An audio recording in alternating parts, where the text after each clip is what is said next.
The rain fell like a curse over Lagos that night, hammering the cracked pavement until the streets became rivers of mud and regret. Streetlights flickered weakly, casting shadows that danced and died in the downpour. Near the corner of Allen Avenue, where the smell of sewer once filled the air, a young woman stood barefoot outside a locked restaurant. Her name was Ebony, though no one had asked. No one ever asked. She clutched a bundle of cloth against her chest, a baby, barely 3 months old, wrapped in fabric so thin it could have been tissue paper. The child's name was Tomowa, and he coughed, a wet, rattling sound that made Ebony's heart break with every breath he took. "Please," she whispered to a man rushing past with his briefcase held over his head.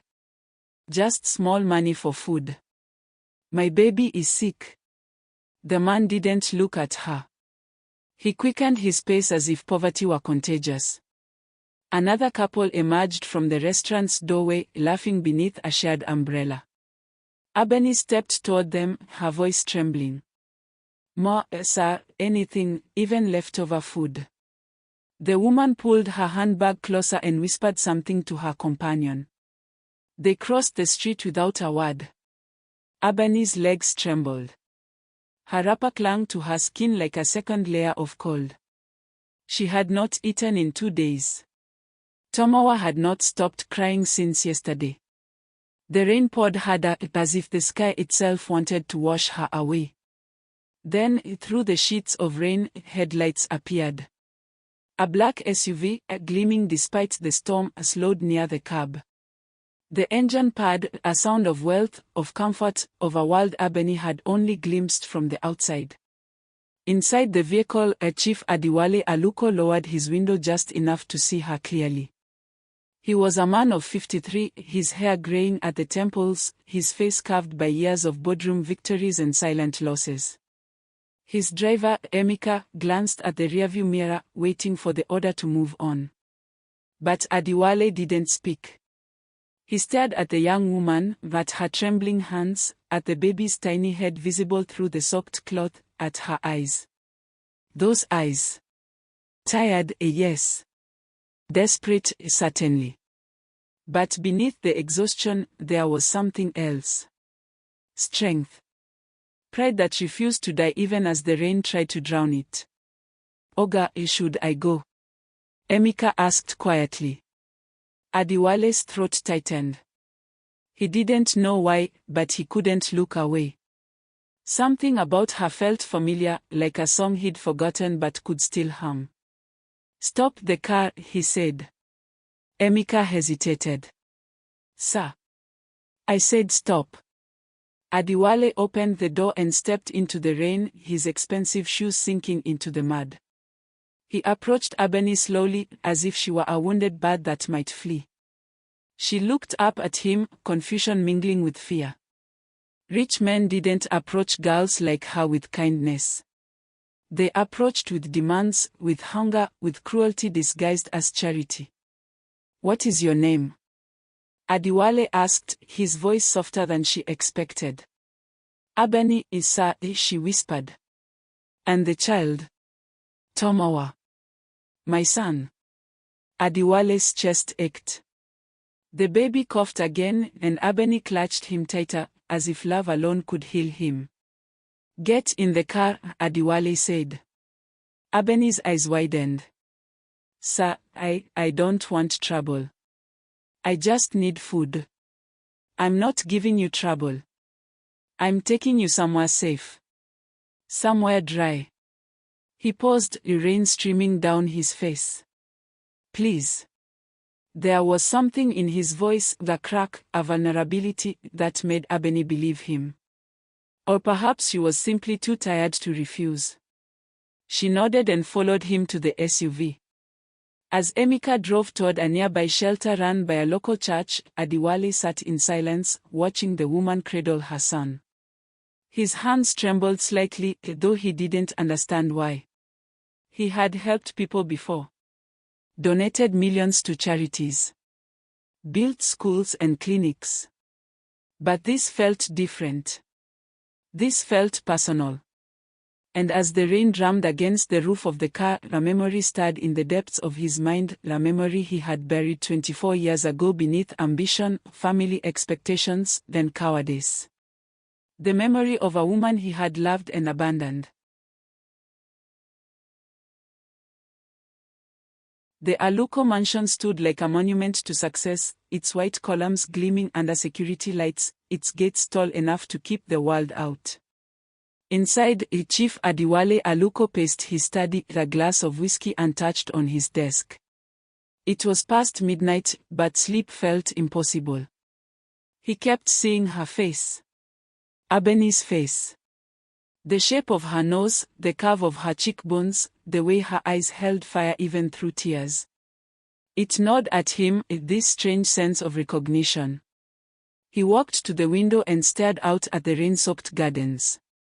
His reflection stared back, the man who had everything and yet felt hollow. Big brother. Adewale turned to find his younger sister, Dupe, standing in the doorway. She wore a silk robe, her expression concerned. "You've been restless all evening," she said, stepping inside. "What's wrong?" "Nothing." He turned back to the window. "Liar." Dupe moved closer. "You've been like this since you came home." "What happened?" Adewale sighed. "I helped a woman tonight. A beggar with a baby. Something about her." He trailed off, unable to finish. Dupe's face softened. "That was kind of you." "Kindness," Adewale muttered bitterly. "I'm not sure I deserve that word." Before Dupe could respond, he walked past her and descended the stairs. He needed air. Clarity. Something to silence the voices in his head. He stepped into the driveway, where the SUV sat parked beneath the portico. On impulse, he opened the back door and searched the seat where Ebony had sat. His hand brushed against something small and cold. He pulled it into the light. A pendant necklace. Simple brass, no bigger than a coin, with a heart-shaped bead at the center. Adewale's breath caught. He knew this necklace. He had given it to someone 24 years ago. A woman he had promised to marry. A woman his family had deemed unworthy. Monarchy. The pendant slipped from his fingers and hit the ground with a soft clink. He stared at it, his mind racing. How could Ebony have Monarch's necklace? Unless... No. It couldn't be. But the more he thought about it, the more the pieces began to fit. The resemblance. The age. The pendant. Adewale's legs weakened. He sank onto the steps, his head in his hands. "God," he whispered. "What have I done?" Chief Adewale hired a private investigator the next morning. He gave the man one instruction: find out everything about Ebony. The investigator, a sharp-eyed man named Mr. Okonkwo, returned 3 days later with a folder thick with documents and photographs. They met in Adewale's study. The curtains were drawn. The air felt heavy. "Sir," Okonkwo began, setting the folder on the desk. "You're not going to like what I found." Adewale's jaw tightened. "Tell me." Okonkwo flipped open the folder. The woman's full name is Ebony Adeyemi. She's 23 years old. Her mother was Monarchy Adeyemi, formerly a housemaid in this very household. Adewale closed his eyes. He had known. Deep down, he had known. Monarchy left the Aluko estate in October of 2001, Okonkwo continued. She was pregnant at the time, though she never disclosed the father's identity publicly. She raised Ebony alone, working as a cleaner, a street vendor, anything she could find. 2 months ago, Monarchy died from pneumonia complicated by malnutrition. The words hit Adewale like bullets. Ebony has been on the streets since then, Okonkwo said quietly. She gave birth to her son, Tomowa, in a makeshift clinic. The father abandoned her. Adewale's hands trembled as he reached for the folder. Inside were photographs, Monarch's death certificate, Abeni's birth record, hospital records. And then he saw it. A photocopy of Abeni's birth certificate. Under a father's name, it read, unknown. But clipped to it was a handwritten letter, yellowed with age. Adewale unfolded it with shaking hands. It was Monarch's handwriting. To my daughter, Abeni. If you are reading this, I am gone. I have kept a secret from you all your life, and I am sorry. Your father is a man named Adewale Aluko. He does not know you exist. I never told him because his family would never accept us. But you deserve to know the truth. You are not unwanted. You are the child of love, even if that love was not strong enough to survive. Wear this necklace and remember, you are worthy. Mama. Adewale's vision blurred. The letter fell from his hands. He stood abruptly, knocking over his chair, and stumbled to the window. Abeni is my daughter, he whispered. And Tomowa is my grandson. Okonkwo remained silent. Adewale pressed his palms against the glass, his shoulders shaking. 23 years. She had lived 23 years without him. Without his name, his protection, his love.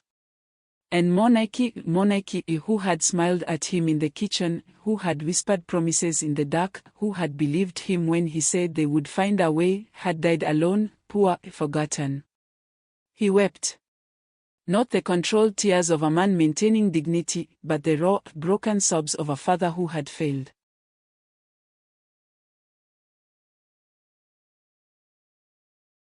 That evening, Adewale summoned Dupe to his study. She entered cautiously, sensing the storm brewing behind his eyes. Sit, he said. Dupe obeyed, her hands folded in her lap. I need you to tell me the truth, Adewale began, his voice dangerously calm. What happened to Monarch after she left this house? Dupe's face paled. Brother, that was so long ago. What happened? Dupe swallowed hard. Mama sent her away. She found out Monarch was pregnant and accused her of trying to trap you. She said it would ruin the family name. And you said nothing. Adewale's voice rose. You knew she was carrying my child, and you said nothing. Tears filled Dupe's eyes. I was afraid. Mama threatened to disown me if I interfered. I was only 19, Adewale. I didn't know what to do. You could have told me. You were already engaged to Folek. Dupe shot back. Mama had arranged everything. The wedding was 2 months away. What would you have done? Adewale slammed his fist on the desk. I would have chosen her. I would have chosen them. Silence filled the room, heavy and suffocating. Dupe wiped her tears. I'm sorry, she whispered. I've regretted it every day since. Adewale turned away, his anger dissolving into grief. Monarch is dead, Dupe. She died 2 months ago. Alone. Sick. Poor. Dupe gasped. No. And the woman I helped in the rain, the beggar with the baby, that was her daughter. My daughter. Dupe's hands flew to her mouth. I have a daughter, Adewale continued, his voice breaking. And I didn't know. I walked past her in the street like she was nothing. He sank into his chair, his head in his hands. Outside, the rain began again, drumming against the windows like a mournful dirge. In the guest wing of the mansion, Abeni sat on the edge of a bed that felt too soft, too clean, too temporary. Tomowa slept in a crib the housekeeper had brought, the real crib, with a mattress and soft blankets. It felt like a dream. And Abeni was afraid she would wake up. She had been here for 3 days.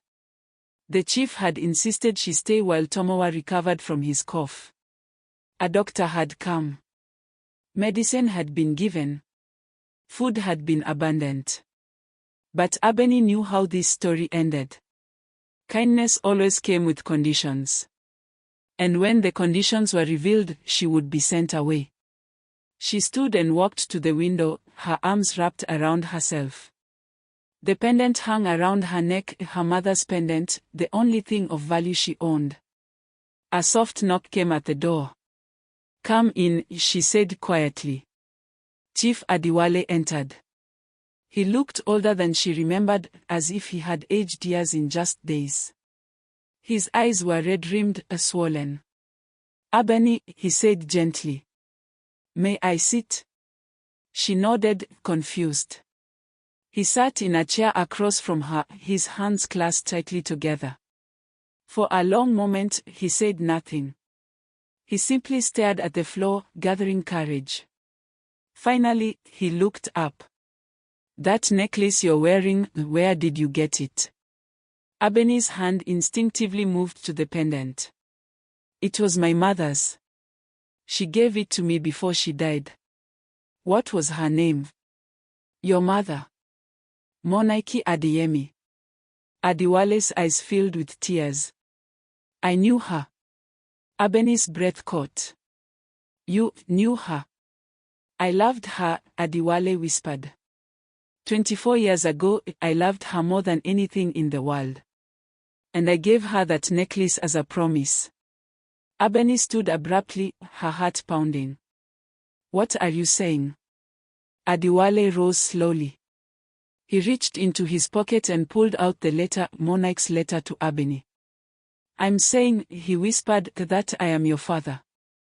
The world tilted. Abeni's legs buckled. Adewale caught her before she fell, guiding her back to the bed. She stared at him, her mind unable to process the words. "No," she breathed. "My mother said," she said, "my father didn't want me." "She was wrong." Adewale's voice cracked. "I didn't know. I swear to God, I didn't know.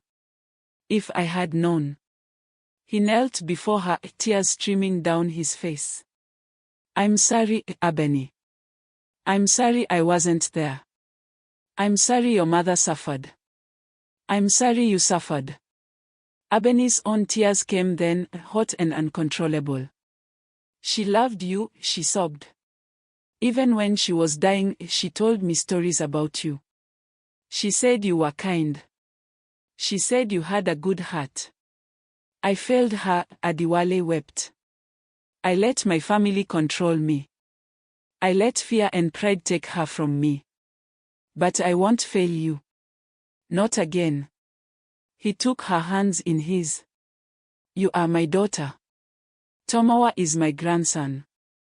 This is your home now. Not because of charity. Because you belong here." Abeni collapsed into his arms, and they wept together, a father and daughter reunited through rain, regret, and grace. Across the room, Tomowa stood in his crib, his tiny hand reaching toward the light.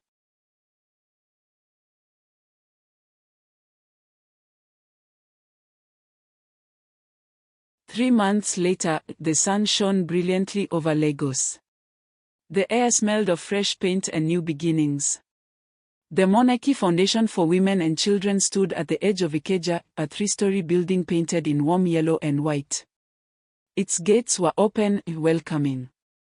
Inside, single mothers and their children found shelter, food, education, and hope. A crowd had gathered for the opening ceremony. Reporters held cameras. Community leaders gave speeches. But the moment everyone waited for came when Chief Adewale Aluko took the podium. Beside him stood Abeni, wearing a traditional blue iro and buba, the brass pendant gleaming at her throat. In her arms, Tomowa, now plump and healthy, smiled at the crowd. Adewale cleared his throat, his voice steady but emotional. "For most of my life," he began, "I believed that wealth was measured in naira and kobo. In land titles and stock portfolios.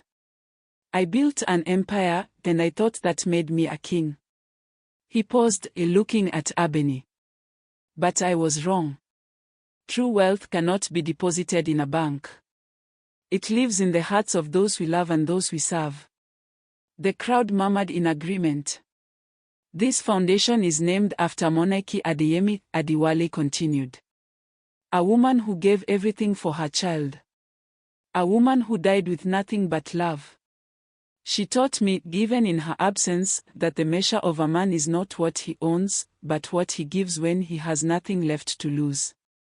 He turned fully to Ebony, tears glistening in his eyes. And this woman beside me, my daughter, Ebony, she taught me that grace is not what we deserve. It is what we receive when we are least worthy of it. Applause filled the air. Ebony stepped forward, her voice clear and strong. My mother used to say that rain washes away the dirt but feeds the soil. Our suffering was the rain. But from it, something beautiful has grown. She lifted Tomawa higher. This foundation will be that soil. A place where broken women can take root. Where children like my son can grow without fear. The crowd erupted in cheers. As the ceremony concluded, Adewale and Ebony stood together on the steps of the foundation, watching children play on the lawn. Tomawa laughed as a butterfly landed on his tiny hand. Do you think she's watching? Ebony asked softly. Adewale smiled through his tears. I know she is. Ebony touched the pendant. Then she knows we kept her promise. Adewale placed his arm around his daughter's shoulders. The sun caught the brass heart, making it glow like a small flame against her chest. And in that moment, Chief Adewale Aluko understood that he had not saved Ebony that rainy night. She had saved him.